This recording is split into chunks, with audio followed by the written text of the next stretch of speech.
जैसी करनी वैसी भरनी। ये वाक्य तो आपने सुना ही होगा। अर्थात जैसे आप कर्म करोगे वैसा ही आपको फल मिलेगा। लेकिन क्या आप इस बात पर यकीन करते हैं कि जैसा आप कर्म करेंगे वैसा ही आपको फल भी मिलेगा? आप में से अधिकांश लोगों के मन में यही प्रश्न जरूर उठ रहा होगा कि आखिर इसमें पूछने वाली बात क्या है। ये तो सत्य ही है कि जैसे हम कर्म करेंगे वैसा ही हमें फल भी मिलेगा। लेकिन एक बार अपनी आंखें बंद करके अपने आप से यह प्रश्न कीजिए। देखिएगा कि आपको इस प्रश्न का उत्तर स्पष्टता से नहीं मिल पाएगा। लेकिन आज की जो कहानी मैं आपके लिए लेकर आया हूं, इस कहानी के माध्यम से आप यह समझ जाएंगे कि आखिर कर्मों का लेखा जोखा हमारे जीवन पर किस प्रकार प्रभाव डालता है। एक समय की बात है, एक गांव में दो भाई रहा करते थे। दोनों ही कुशल थे, किंतु उनमें से एक बहुत ही क्रूर घमंडी और बहुत चालाक था। वहीं पर दूसरा भाई बहुत ही शांत स्वभाव का और बहुत अच्छी प्रवृत्ति वाला था। बड़ा भाई जो कि बहुत क्रूर बहुत चालाक था, उसने धोखा देकर अपने छोटे भाई का सब कुछ अपने नाम करा लिया था और छोटे भाई के नाम पर कुछ भी नहीं बचा था। उसे तो बस एक टूटी फूटी झोपड़ी मिली थी जिसमें वह और उसकी पत्नी रहा करते थे। उसकी पत्नी हमेशा बीमार रहती थी और उसे तरह तरह की यातनाएं, पीड़ा और कई समस्याओं का सामना करना पड़ता था। छोटा भाई बहुत गरीब था, उसके पास पैसे भी नहीं थे ताकि वह अपनी पत्नी का इलाज करवा सके। लेकिन वह बहुत शांत स्वभाव का था, अच्छी प्रवृत्ति का था। वह कभी किसी का बुरा नहीं करता था। फिर भी उसके मन में हमेशा एक प्रश्न रहता था। वह हमेशा अपने आप से कहता था, हे ईश्वर, मैंने कभी किसी के साथ बुरा नहीं किया, कभी किसी का बुरा नहीं सोचा, फिर आखिर मेरे साथ इतना बुरा क्यों होता है? मेरी पत्नी हमेशा बीमार रहती है, मेरे बच्चों को 2 वक्त का खाना तक नसीब नहीं होता और मैं चाहकर भी अपने परिवार को एक अच्छा जीवन तक नहीं दे पा रहा। आखिर ऐसा क्यों? वहीं पर दूसरी तरफ मेरा भाई है जो बहुत झूठा, चालाक और घमंडी है। उसे देखो, वह अपना जीवन कितना ऐशो आराम से जी रहा है। उसके पास ढेर सारा धन, रहने के लिए अच्छा मकान और खाने के लिए अच्छे अच्छे पकवान हैं। वह तो अपना जीवन मजे में जी रहा है और मैं यहां पर घुट घुट कर मर रहा हूं। उसे कोई परेशानी नहीं और मेरी परेशानियां खत्म होने का नाम ही नहीं लेती। यह सोचता हुआ वह इस विचार पर पहुंचा, लगता है कि बुरे कर्मों का फल ही अच्छा होता है और अच्छे कर्मों का फल अच्छा नहीं मिलता। और देखते ही देखते यह बात उसके मन में घर करने लगी थी। ऐसे ही कई दिन बीत गए और अब छोटा वाला भाई और भी ज्यादा परेशान रहने लगा था, क्योंकि उसकी पत्नी की तबीयत ठीक होने का नाम ही नहीं ले रही थी और उसके सामने तरह तरह की परेशानियां खड़ी थी, जिन्हें देखकर मन ही मन रोता रहता, परेशान होता। एक दिन की बात है, वह किसी काम से दूसरे गांव की ओर जा रहा था। तभी उसकी नजर एक साधु पर पड़ी। वह साधु एक द्वार पर खड़े होकर भिक्षा मांग रहे थे और वह हमेशा केवल एक ही बात कह रहे थे, तेरे कर्म तेरे हिस्से और मेरे कर्म मेरे हिस्से। जब छोटे भाई के कानों में यह बात पड़ी तो उसे बहुत क्रोध आया। वह तुरंत ही उन साधु के पास जा पहुंचा और उनसे कहने लगा, हे गुरुवर, मैं आपको कब से देख रहा हूं, आप केवल एक ही बात कह रहे हैं, तेरे कर्म तेरे हिस्से और मेरे कर्म मेरे हिस्से। क्या यह सत्य है? इस बात का जवाब देते हुए साधु कहते हैं, हां, यह बिल्कुल सत्य है। क्या तुम्हें इस पर यकीन नहीं? तभी वह छोटा भाई उन गुरु से कहता है, हे गुरुवर, लगता है आपको कोई भ्रम हो गया है। मैंने अपने जीवन में कभी कोई बुरा कर्म नहीं किया, न ही मैंने कभी किसी के बारे में बुरा सोचा, न किसी का बुरा किया। उसके बाद भी मैं हमेशा परेशानियों से घिरा रहता। तकलीफें दिन ब दिन मुझे और परेशान कर रही है। मुझे तो आज तक मेरे अच्छे कर्मों का कोई अच्छा फल नहीं मिला। फिर आप यह कैसे कह सकते हैं कि अच्छे कर्मों का फल अच्छा मिलता है? मेरी पत्नी हमेशा बीमार रहती है और मेरे घर में खाने तक के लिए पैसे तक नहीं है। यहां तक कि मेरे बच्चे भी भूखे रह जाते हैं और फिर भी आप कहते हैं कि अच्छे कर्मों के फल अच्छे मिलते हैं। तभी बरसात ही शांत स्वभाव से उस व्यक्ति से कहते हैं, लगता है परिस्थितियों ने तुम पर बहुत गहरा प्रभाव डाला है। ऐसा प्रतीत हो रहा है कि तुम परिस्थितियों के आगे हार मान चुकी हो और इन कठिन परिस्थितियों ने तुम्हारी सोच को भी बदल दिया है। इसी कारण तुम ऐसा कह रहे हो। इस पर व्यक्ति कहता है, अरे जाओ जाओ, ऐसा लगता है कि खुद परिस्थितियों से हार कर दूसरे के घर भिक्षा मांगकर भोजन ग्रहण कर रहे हो और मुझे कहते हो कि मैंने परिस्थिति के सामने हार मान ली है। मुझे आपका यह बकवास नहीं सुना जा रहा। तभी उसे रोकते हुए साधु उस व्यक्ति से कहते हैं, ठीक है, तुम चले जाओ, लेकिन उससे पहले मेरा एक काम कर दो। पर व्यक्ति कहता है, अरे मैं कोई काम नहीं करने वाला, मैं तो जा रहा हूं।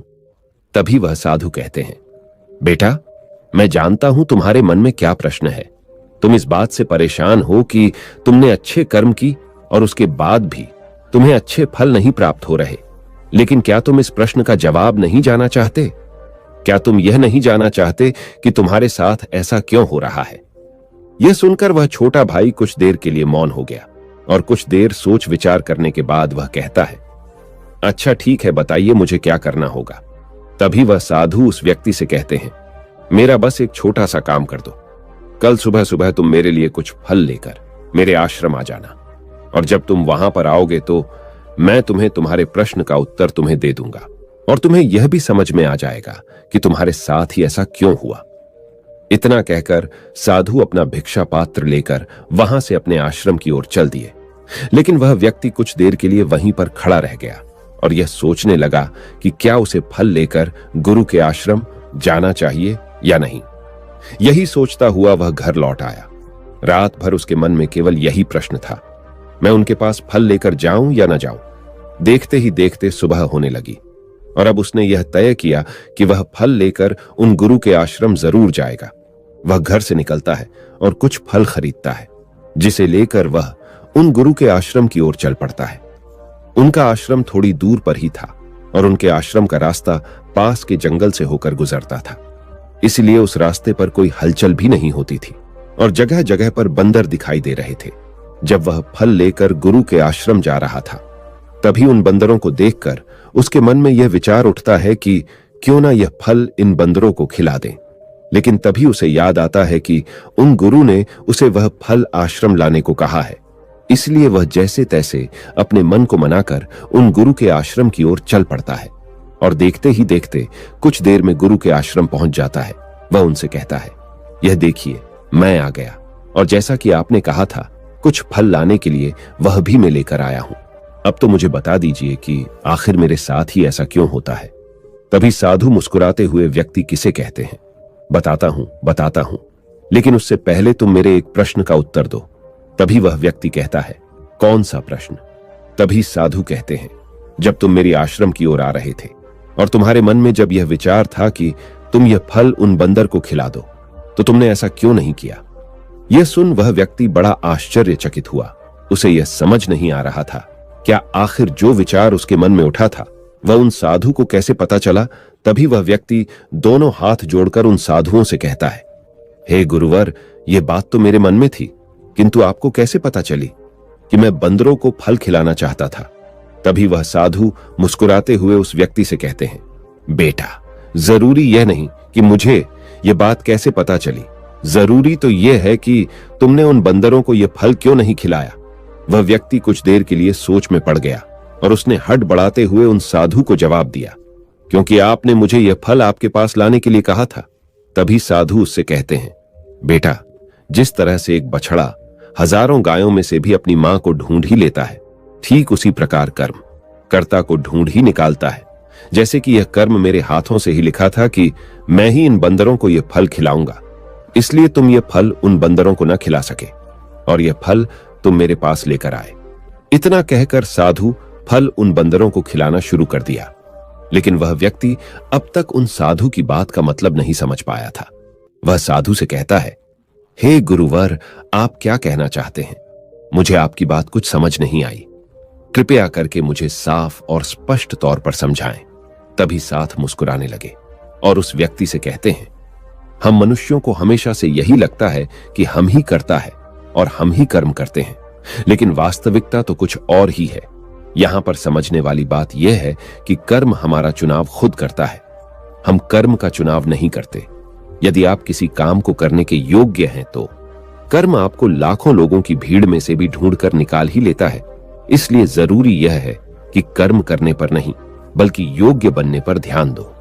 यदि तुम्हारा पूरा ध्यान केवल कर्म करने पर होगा तो तुम कभी भी योग्य नहीं बन पाओगे और कभी भी कर्म तुम्हारा चुनाव ही नहीं करेगा। इस पर व्यक्ति कहता है, हे गुरुवर, योग्य बनने से आपका क्या मतलब है? आपका कहना है कि क्या मैं अपने परिवार का पालन पोषण नहीं कर सकता? तभी वह साधु उस व्यक्ति से कहते हैं, नहीं नहीं, मेरे कहने का अर्थ यह नहीं है। मैं तो तुमसे यह कहना चाहता हूं, योग्य बनने के लिए जिन कर्मों की आवश्यकता होती है उसके लिए तुम्हें पहले छोटे छोटे कामों को करना शुरू करना होगा, और जब तुम उन कामों में निपुण हो जाओगे, कुशल हो जाओगे, इतने योग्य बन जाओगे, तो बड़ा कर्म या यूं कहें कि मुख्य कर्म, जिस कर्म के लिए तुम बने हो, वह कर्म तुम्हें ढूंढ ही लेगा और वह कर्म तुम्हारे पास खुद ही चला आएगा। उदाहरण के तौर पर तुम इन बंदरों को ही देख सकते हो। ये बंदर जब छोटे होते हैं तब से ही यह पेड़ों पर चढ़ना सीखते हैं, गुलाटी लगाना सीखते हैं, दौड़ना सीखते हैं, छलांग लगाते हैं। शुरू शुरू में इन्हें तकलीफ होती है, ये कभी गिर जाते हैं तो कभी चोट भी लगती है, लेकिन धीरे धीरे ये उन कामों में निपुण हो जाते हैं, कुशल हो जाते हैं, और उसके बाद इनका भोजन इन तक स्वयं ही पहुंच जाता है। इसीलिए अपनी रोजमर्रा की जिंदगी में भी छोटे छोटे कर्म करते रहो, और जब तुम उन कर्मों से अपने आप को उस योग्य बना लोगे तो बड़ा लक्ष्य तुम तक खुद चला आएगा और तुम किसी भी बड़े लक्ष्य को प्राप्त कर सकोगे। आगे साधु उस व्यक्ति से कहते हैं, और यदि तुम योग्य बनने के लिए कर्म करोगे ही नहीं तो दूसरे लोगों के कर्म भी तुम पर हावी होने लगेंगे, तुम्हारे जीवन को प्रभावित करने लगेंगे। उदाहरण के लिए तुम्हारी पत्नी को ही ले लो। तुम्हारी पत्नी कई दिनों से बीमार है और उसकी तबीयत ठीक ही नहीं हो रही, और तुम यह सोचते हो कि पता नहीं तुम्हें किन कर्मों की सजा मिल रही है। तुम अपने आप को अभागा समझते हो, असहाय महसूस करते हो, लेकिन वास्तविकता तो कुछ और ही है। तुम्हें यहां पर यह समझने की आवश्यकता है कि तुम्हारी पत्नी बीमार अपने कर्मों से है, ना कि तुम्हारे कर्मों से। हो सकता है कि तुम्हारी पत्नी ने अतीत में ऐसा कोई कर्म किया हो जिसकी सजा वह आज भुगत रही है, और तुम्हारी पत्नी के कर्मों के कारण ही तुम्हें भी दुख झेलना पड़ रहा है, तकलीफ उठानी पड़ रही है, परेशानियों का सामना करना पड़ रहा है। यही कारण है कि तुम अपनी पत्नी के कारण आज दुखों में डूबे हुए हो, किंतु अब तक कुछ भी नहीं बिगड़ा। यदि तुम अब भी योग्य बन जाओ तो दूसरों के कर्म तुम्हें कभी भी प्रभावित नहीं कर पाएंगे। आगे साधु उस युवक को चेतावनी देते हुए कहते हैं, मेरी एक बात हमेशा याद रखना, तुम्हें वह नहीं मिलता जो तुम चाहते हो, बल्कि तुम्हें वह मिलता है जिसके तुम योग्य हो। इसलिए कर्म करने से ज्यादा योग्य बनने पर ध्यान दो, अपनी योग्यता बढ़ाओ।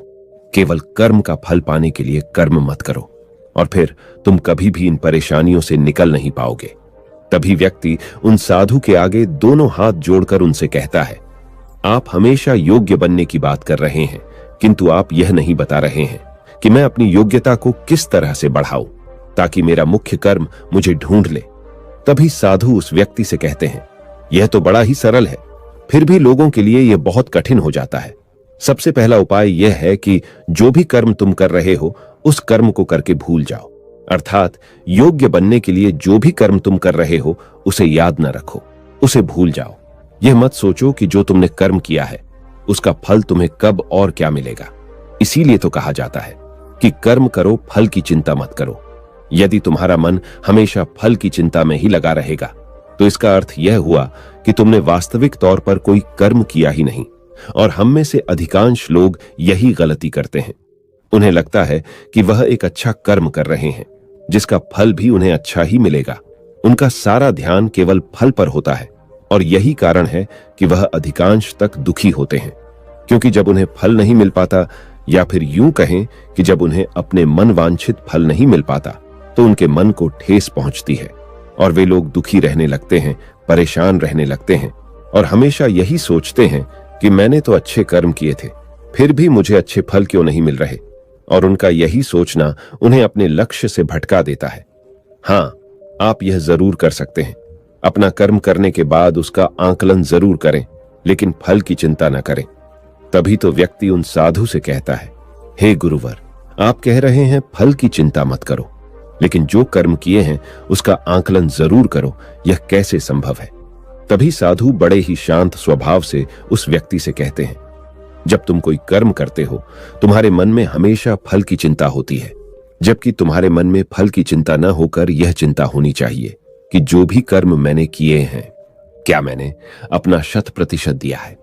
यह प्रश्न खुद से करोगे, तभी वास्तविक तौर पर तुम खुद का आकलन कर पाओगे। और जब तुम पूरे ध्यान के साथ किसी कम को करोगे तो तुम्हारे ध्यान की शक्ति भी बढ़ेगी, और तुम्हारे कर्म करने की योग्यता भी बढ़ेगी। किंतु यदि तुम यह सोचते हो कि तुम्हें तो केवल कर्म करना है और केवल यही सोचकर तुम कर्म करते चले जाओगे, तो तुम्हें कर्म का फल कभी प्राप्त नहीं होगा और न ही तुम कभी योग्य बन पाओगे।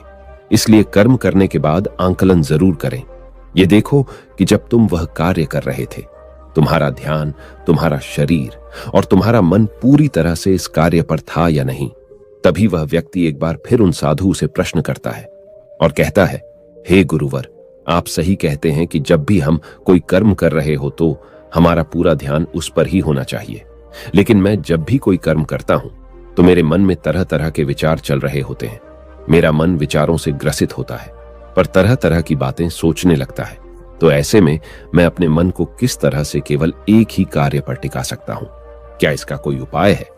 तभी साधु मुस्कुराते हुए उस व्यक्ति से कहते हैं, भंते, जब तुम कोई कर्म कर रहे हो और उसमें जब तुम अपना पूरा ध्यान लगा देते हो, अर्थात कर्म करते समय अपना पूरा भाव डाल देते हो, तो तुम्हारा मन, शरीर और तुम्हारे भाव उसी कार्य पर केंद्रित हो जाते हैं और तुम पूरी निष्ठा, प्रेम और सद्भाव के साथ उस कर्म को कर पाते हो, अर्थात अपना 100% दे पाते हो। और वहीं पर जब तुम केवल कर्म करने की सोच से काम करते हो तो तुम उस पर अपना भाव नहीं लगा पाते और न ही तुम उसमें अपनी पूरी निष्ठा लगा पाते हो। इसी कारण वश वह कर्म नहीं रह जाता और न ही उसका कोई फल तुम्हें प्राप्त होता है। आगे वह साधु उस व्यक्ति से कहते हैं, यदि कोई भी मनुष्य इन बातों को सही तरीके से अपने जीवन में उतारे, इन बातों को ध्यान में रखकर कर्म करे, तो वह अपने आप को योग्य बना सकता है। और एक बार जब वह योग्य बन जाता है तो कर उसे कहीं से भी खोज कर निकाल लेगा और जीवन में किसी भी सफलता को प्राप्त कर पाएगा। इतना कहकर वह साधु शांत हो गए और वह व्यक्ति भी अब यह समझ चुका था कि उसके अच्छे कर्मों का फल उसे अच्छा क्यों नहीं मिल रहा था। उसने उन गुरु को प्रणाम किया और वह वापस घर की ओर लौट गया।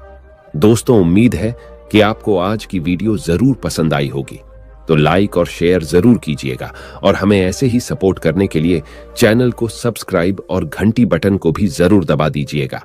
तो चलिए फिर मिलते हैं एक और ऐसी वीडियो में। तब तक के लिए अपना ख्याल रखें। धन्यवाद।